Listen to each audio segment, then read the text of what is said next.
Olá pessoal, tudo bem? Bruno Damasio da Psicometria Online. No vídeo de hoje a gente vai falar sobre como lidar com os pressupostos da ANOVA quando eles não são acatados. Uma situação extremamente comum e recorrente. Não sei se você está passando por isso agora, mas se não tiver, em algum momento vai passar e esse vídeo vai te ajudar a lidar com isso. Vamos que vamos!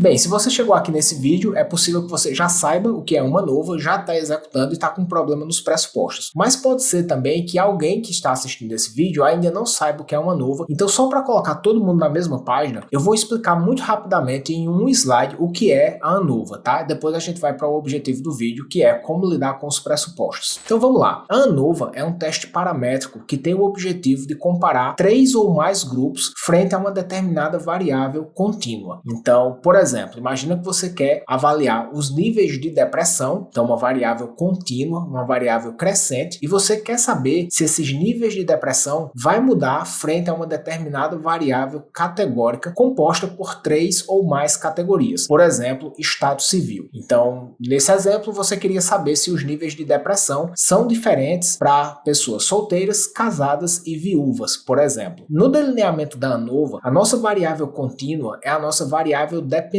enquanto que o estado civil seria a variável independente. A variável independente, então, é uma única variável de grupo e você tem aqui 3 grupos dentro dessa variável, beleza? Então, isso aqui é o delineamento clássico de uma ANOVA simples. Uma variável contínua, uma variável de grupo com 3 ou mais grupos. Na ANOVA, os principais pressupostos são 2. A distribuição normal dos scores para cada um dos grupos. Então, isso significa que os solteiros, casados e viúvos, aqui no nosso exemplo, precisariam individualmente ter uma distribuição normal dos níveis de depressão. E o segundo pressuposto é a homogeneidade de variância, que também é chamada de homocedasticidade. São sinônimos esses dois termos aqui. O que é que significa a homogeneidade de variância? Basicamente, é um indicativo de que o score de cada um dos grupos varia de maneira semelhante em torno da média. Não quer dizer que a média é equivalente entre os grupos, não. É que a variabilidade em torno da média é mais ou menos parecida. Isso é, de forma simplista, o pressuposto da homogeneidade de variância. Quando você vai realizar uma ANOVA simples, tradicional, esses dois pressupostos eles precisam ser acatados. Só que muito frequentemente, um desses dois pressupostos, ou até mesmo os dois, não são acatados e você vai aprender agora o que é que você vai fazer quando você estiver diante dessa situação. A primeira coisa é avaliar se os seus dados acatam ou não esses pressupostos. A distribuição normal pode ser avaliada por meio do teste Shapiro-Wilk. Existem alguns outros testes, como por exemplo, Kolmogorov-Smirnov,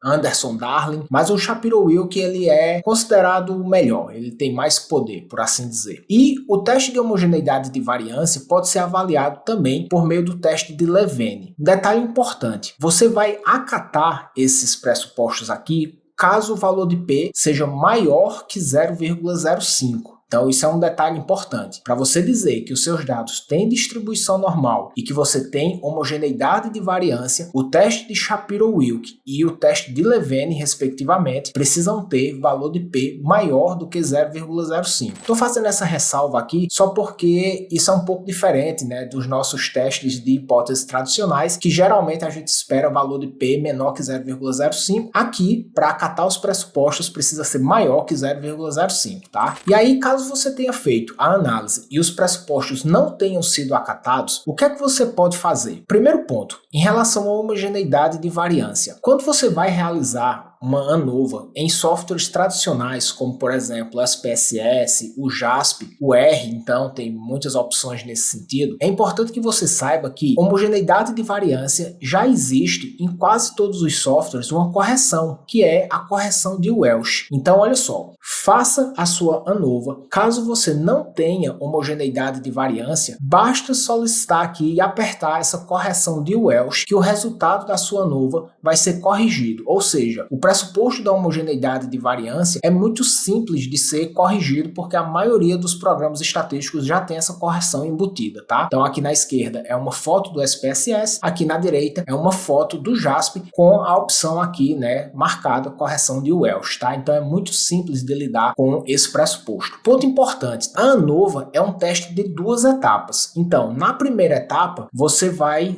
descobrir se existe diferença entre os grupos. Então é o que a gente vai chamar de ANOVA geral, né? O teste Omnibus. Eu não sei se você já ouviu falar dessa expressão, mas o que é o teste Omnibus? É simplesmente um indicativo se os grupos diferem entre si. Então você vai ter o resultado geral da ANOVA, e aí a gente utiliza a correção de Welch para poder interpretar esse resultado da ANOVA geral. Só que, havendo diferença indicada pela ANOVA geral, você precisa encontrar aonde estão essas diferenças. E é para isso que servem os testes pós-hoc. Então, no nosso exemplo aqui, a gente tem 3 grupos, solteiros, casados e viúvos. Você vai precisar comparar esses 3 grupos entre si. Então, você precisa comparar o 1 com o 2, o 1 com o 3 e o 2 com o 3. Porque pode ser, por exemplo, que todos esses grupos tenham diferenças entre si, mas pode ser que apenas um grupo difira dos outros 2. Você pode ter um cenário aí de muita variabilidade nessas diferenças, e quem vai indicar para você aonde estão essas diferenças são os testes pós-hoc, que é a segunda etapa da ANOVA. Os testes pós-hoc também precisam de correção caso você não tenha homogeneidade de variância, tá? Então, mais uma vez, aqui na esquerda é um print de uma tela do SPSS e aqui na direita é um print de uma tela do JASP. Veja que aqui, ó, no SPSS você tem uma aba chamada variâncias iguais não assumidas, ou seja, você está dizendo que você não acatou o pressuposto da homogeneidade de variância e existem vários pós-hoc específicos para esse cenário. Então, o mais recomendado na literatura é o Games-Howell. Então, se você não tiver homogeneidade de variância, você vai precisar corrigir a ANOVA geral com a correção de Welch e o seu pós-hoc você corrige com o Games-Howell, só marcar aqui, tá? Veja que o JASP também tem a mesma opção, beleza? Agora, caso você não tenha distribuição normal, o que é que em geral a literatura recomenda? A literatura vai dizer o seguinte: olha, caso você não tenha distribuição normal, você pode tentar fazer uma transformação da sua variável contínua. E aí a literatura vai recomendar transformações logarítmicas dessa sua variável, que para mim você não deve ir por essa opção de jeito nenhum, tá? Primeiro porque raramente uma transformação logarítmica vai transformar a sua variável em uma distribuição normal, e segundo porque ela altera completamente a métrica original da sua variável, tá? Então, ó, deixei aqui um risquinho vermelhinho, não recomendo você fazer transformação logarítmica, inclusive porque você vai ver que você não precisa disso, tá? E uma outra recomendação é você realizar testes não paramétricos, e o equivalente da ANOVA seria o teste de Kruskal-Wallis, que é correto metodologicamente, não tem nenhum problema você realizar Kruskal-Wallis, mas eu também acho que você tem opções melhores e eu não recomendo que você faça o teste de Kruskal-Wallis. Por quê? Primeiro, os testes não paramétricos, eles vão transformar a sua variável original. Então, ele vai pegar o score original da sua variável, vai transformar esse score em postos hierárquicos. Isso vai modificar a métrica da sua variável original e, consequentemente, isso dificulta a interpretação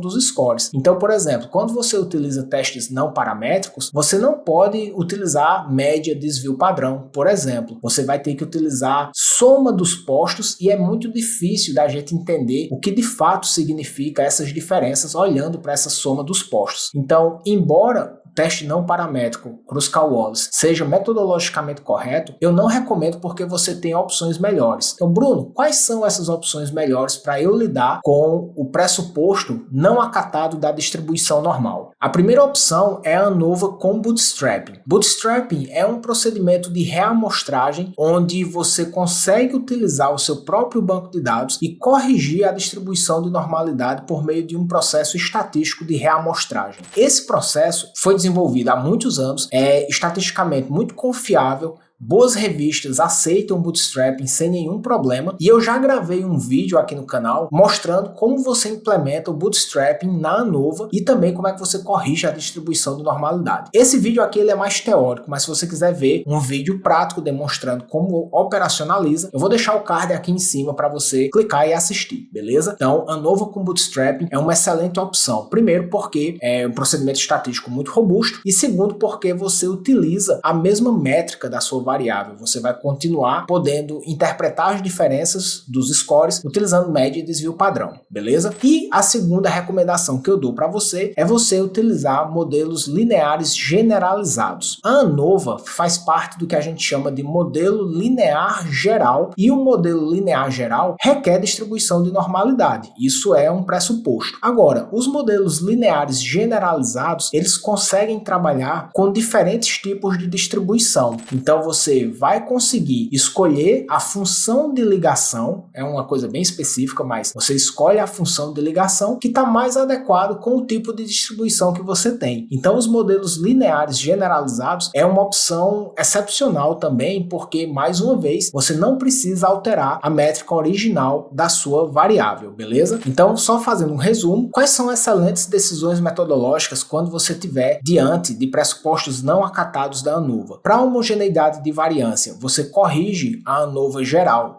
com a correção de Welch, e o pós-hoc você escolhe a opção de Games-Howell, que é uma excelente opção. E para distribuição normal, eu recomendo que você trabalhe com ANOVA, com Bootstrapping ou modelo linear generalizado, beleza? Mais uma vez, o card com a ANOVA com Bootstrapping já foi apresentado para você, e se você quiser aprender modelo linear generalizado, eu recomendo fortemente que você faça parte da Psicometria Online Academy, onde a gente tem um curso extremamente completo sobre essa temática, e o professor é o Márcio Braga, que inclusive é autor de um dos artigos mais citados, mais recomendados internacionalmente sobre esse tema, esse artigo que você está vendo na tela, beleza? Então é isso, espero que esse vídeo te ajude. Se você quiser se transformar num pesquisador de excelência, eu recomendo fortemente você fazer parte da Academy. Vou deixar o link aqui na descrição. É isso, galera. Fiquem bem. Um grande abraço.